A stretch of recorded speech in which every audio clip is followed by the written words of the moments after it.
Nagsimula ang kwento ng Muntinlupa sa pagdating ng mga Kastila sa mga islang papangalanan nilang Las Islas, Filipinas. Taong 1571, ipinagkatiwala ng konkistador ng Maynila na si Miguel Lopez de Legazpi sa mga paring Agustino ang isang malawak na lupain, kasama na ang mga naninirahan dito. Ang matabang lupaing ito ay matatagpuan sa timog lamang ng Maynila, na nasa baybayin ng Laguna de Bai. Ito ay tatawaging asyenda ng Maysapan. Noong 1665, mas lumawak pa ang mga nasasakupan ng asyenda ng Maysapan na idagdag dito ang asyenda ng Muntinlupa. Dahil na rin sa kanilang mga tungkulin sa simbahan, hindi na pagtutuunan ng pansin ng mga Agustino ang kanilang lupain. Kaya pinaupahan nila ang malaking bahagi nito kay Antonio de Lara, isang Kastilang sundalong marunong sa paggawa ng asukal. Dahil sa dami ng manggagawang kailangan, lumaki ang populasyon ng lugar. Pagkaraan ng 2 siglo, naging pueblo sa ilalim ng probinsya ng Tondo ang Muntinlupa. At noong 1845, naitala na mayroon itong 566 na kabahayan at 5,101 na mga residente. Mayroon din itong simbahan, karsel, paaralan para sa mga bata at maayos na mga kalsada. Pagdating ng mga Amerikano, unti-unting magbabagong anyo ang Muntinlupa.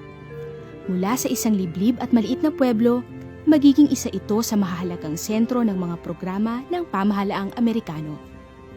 Naipasa-pasa ang pamumuno sa Muntinlupa sa unang 2 dekada ng 1900s. Inilipat ang pamamahala ng Muntinlupa sa Laguna mula sa Morong at kinalaunan sa Rizal. Noong Desyembre 1917, pinirmahan ni Gobernador General Francis Burton Harrison ang Executive Order 108 na nagtatakda sa Muntinlupa bilang nagsasariling munisipalidad. Mula noon, nagkaroon ng kalayaan ang mga taga-Muntinlupa na tunguhin at pandayin ang sarili nilang hinaharap. Dahan-dahang umunlad ang Muntinlupa mula sa isang maliit na pueblo tungo sa pagiging kaakibat ng gobyerno para sa pagsulong ng bansa. Itinayo ang Alabang Stock Farm sa Muntinlupa noong 1906. Mula sa 240 ektaryang lupang ito ng pamahalaan, maraming pananaliksik at pagtuklas ang naganap sa larangan ng pagsasaka at pag-aalaga ng hayop na nagpalago ng kaalaman para sa buong bansa.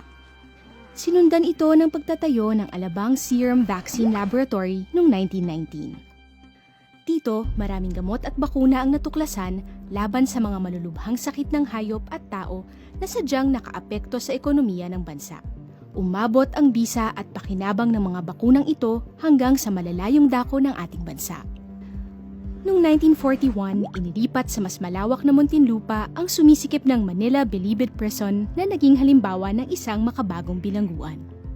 Naantala ang pagpapatakbo ng New Bilibid Prison noong ikalawang digmaang pandaigdig nang gawin itong bilangguan ng mga Filipino at Amerikanong bilanggo ng digmaan ng Japanese Imperial Army. Pagkalipas ng digmaan, dumami ang mga Manilenyong na engganyong lumuwas patungo Muntinlupa at naging madali itong puntahan ng mga taga-Karatig Bayan sa Timog Katagalugan. Noong 1950s, gumawa ng mas maikling daan patungong Laguna para sa 10th World Jamboree ng mga Boy Scouts.